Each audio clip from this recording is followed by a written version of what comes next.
Welcome students, स्वागत है आप सबका इस चैनल पर। और आज के वीडियो में हम करने वाले हैं क्लास 12th के पेपर का सॉल्यूशन, जो कि आज यानी कि 18 जून को हुआ है। और ये पेपर मेरे पास में है। इस वीडियो में हम करने वाले हैं पार्ट ए के 10 प्रश्नों का सॉल्यूशन। तो करते हैं वीडियो की शुरुआत। पहला प्रश्न जैसा कि सामने लिखा हुआ है, इसमें हमें एफ इनवर्स 8 और एफ इनवर्स 9 की वैल्यू ज्ञात करनी है। तो स्टूडेंट्स, जैसा कि आपको पता होगा, ऐसे प्रश्नों में सबसे पहले हम f x equal to y लिखते हैं और इससे x की वैल्यू निकल जाती है एफ इनवर्स y। इसको हम समीकरण 1 लिख देते हैं, क्योंकि एफ एक्स बराबर वाई लिखा है तो इसको बराबर y लिख रहा हूँ मैं, x square plus 5x plus 9 बराबर y। अब हम इस समीकरण को x के लिए हल करेंगे तो ये बनेगा x square plus 5x plus 9 minus y बराबर 0। और अब हम द्विघात समीकरण का यूज करेंगे और उससे x की वैल्यू निकलेगी minus b plus minus b square यानी 25 माइनस 4ac। a की वैल्यू है 1, c की वैल्यू है 9 माइनस y का स्क्वायर रूट अपॉन 2a। अब हम इसको एक स्टेप आगे सोल्व करते हैं तो ये बनेगा माइनस 5 प्लस माइनस 25 माइनस 9 चौकी 36 माइनस 11 बनेगा, माइनस 4 इंटू माइनस वाई तो प्लस 4y हो गया, माइनस 11 अपॉन 2।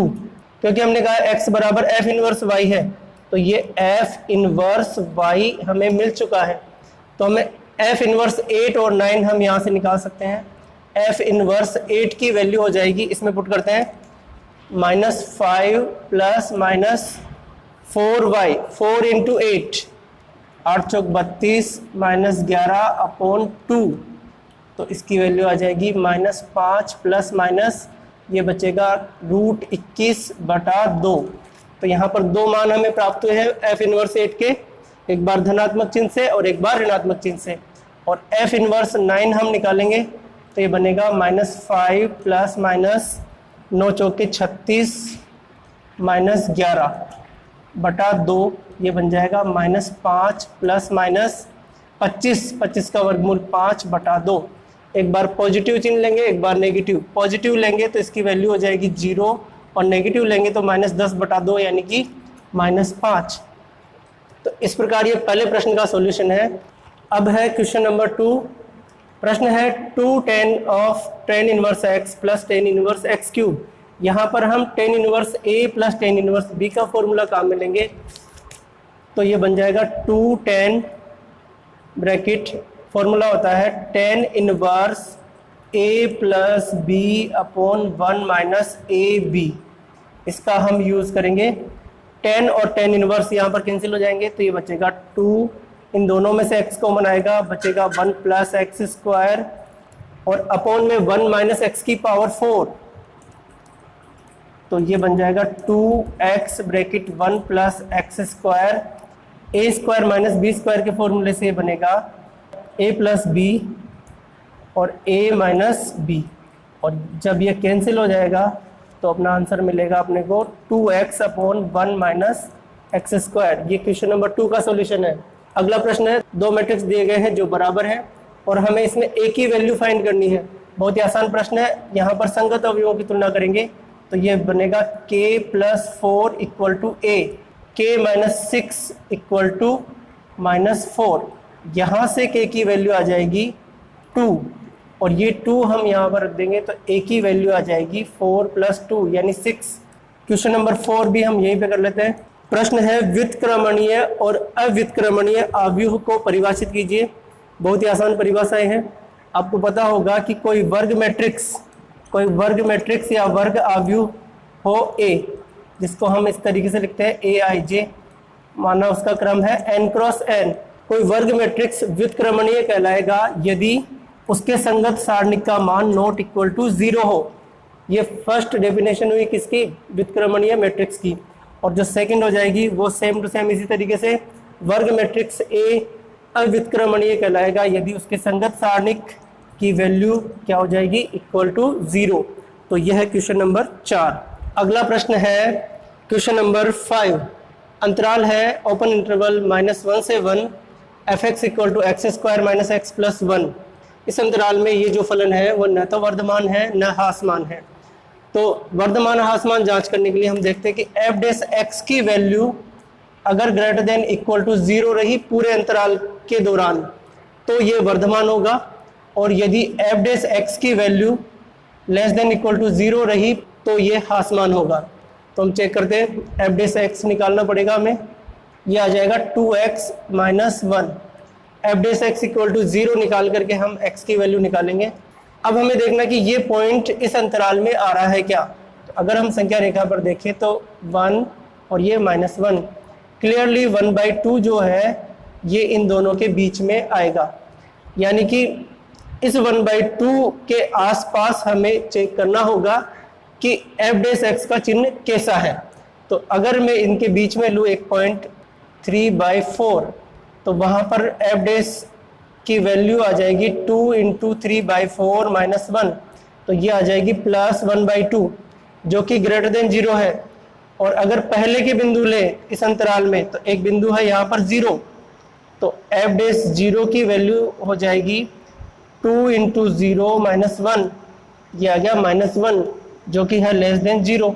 अब हम देखते हैं कि एक ही अंतराल में, इसी अंतराल में एक बिंदु पर तो पॉजिटिव आ रहा है एफ डैश एक्स और एक बिंदु पर नेगेटिव आ रहा है, यानी कि इस अंतराल में ये फलन न तो वर्धमान है न ही ह्रासमान है। अब हम करेंगे क्वेश्चन नंबर 6। क्वेश्चन नंबर 6 है integration of 1/1 + sin x dx। इस प्रश्न को हल करने के लिए हमें 1 - sin x से अंश और हर को गुणा करना होगा। तो प्रश्न इस तरीके से बनेगा 1 - sin x upon 1 + sin x into 1 - sin x dx। हर में a + b into a - b का फॉर्मूला लग रहा है, तो ये बन जाएगा 1 - sin स्क्वायर x dx। अगली स्टेप में हम इसको cos स्क्वायर x लिखेंगे, तो ये बन जाएगा 1 - sin x upon cos square x dx। और जब इसका डिवाइड दोनों में करेंगे तो ये बनेगा 1/cos स्क्वायर यानी sec स्क्वायर x, और sin x में इसका डिवाइड करेंगे, sin अपॉन cos तो बन जाएगा 10 और 1/cos जो रहेगा वो रहेगा sec, ये बन जाएगा sec x 10x dx। sec square x का समाकलन होता है 10x और sec x 10x का समाकलन होगा sec x। अनिश्चित समाकलन है इसलिए यहाँ पर समाकलन स्थिरांक आएगा c। क्वेश्चन नंबर 7 है, दो सदिश यहाँ पर दिए गए हैं, उनका क्रॉस प्रोडक्ट करना है यानी सदिश गुना करना है।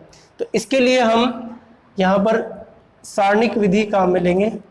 पहली पंक्ति में लिखेंगे i j k।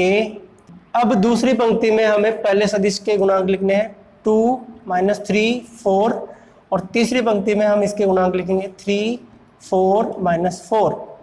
अब हमें इसको प्रथम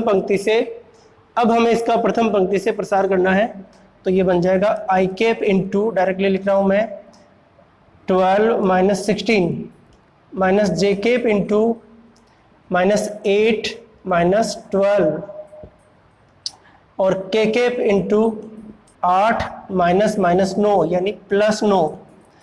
तो इसका उत्तर आ जाएगा -4 i cap plus 20 j cap plus 17 k cap. ये क्वेश्चन नंबर 7 का उत्तर है।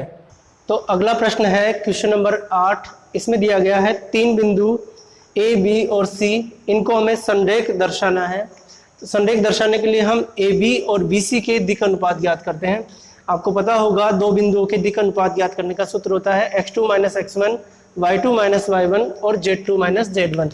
तो AB के दिक् अनुपात होंगे -1 - 2, -2 - 3, -3 - 4। इनको हल करने पर मिलेगा -3 - 1 - 7। इसी प्रकार हम BC के दिक् अनुपात ज्ञात करते हैं। BC के दिक् अनुपात -4 -1 तो +1 हो गया, 1 - 2 और -10 -3 तो +3, ये मिल जाएगा -3 -1 और -7। यहाँ हम देख सकते हैं कि AB और BC दोनों के दिक् अनुपात समान आ गए, यानी कि AB समांतर है BC के। दो रेखाखंड समांतर है परंतु उनमें एक बिंदु कॉमन है, यानी कि वो इस तरीके से हैं AB और BC। इसका मतलब ये हुआ कि तीनों बिंदु संरेख है। अगला प्रश्न है, रेखिक प्रोग्रामन समस्या का सुसंगत हल को परिभाषित कीजिए। सुसंगत हल ऐसा हल होता है जो दी गई समस्या के सभी व्यवरोधों को संतुष्ट करता हो, साथ ही ऋणोत्तर व्यवरोधों को भी संतुष्ट करता हो, सुसंगत हल कहलाता है। अंतिम प्रश्न है question number 10, P A P B और पी ए यूनियन बी इसमें दिया हुआ है, पी ए इंटरसेक्शन बी ज्ञात करना है। तो बहुत ही आसान सूत्र है यहाँ पर, P of A union B equal to P A plus P B minus P A intersection B. इसका हम यूज़ करेंगे, इसमें वैल्यूज पुट करते हैं। इसकी वैल्यू है 7/11, इसका मान है 6/11, 5/11 और पी ए इंटरसेक्शन बी का मान हमें ज्ञात करना है। पक्षांतरण करेंगे हम इसका, तो ये इधर आ जाएगा पी ए इंटरसेक्शन बी, और 6 और 5 11/11 यानी 1 माइनस पक्षांतरण करेंगे तो 7/11, और इसको सोल्व करने पर हमें उत्तर मिलेगा 4/11। ये था पार्ट ए का सॉल्यूशन जिसमें हमने 10 प्रश्नों का हल किया है। इसी प्रकार पार्ट बी, सी और डी के सॉल्यूशन देखने के लिए आप चैनल को सब्सक्राइब जरूर करें और इस वीडियो को अपने दोस्तों के बीच में शेयर करें। वीडियो देखने के लिए आप सभी का धन्यवाद।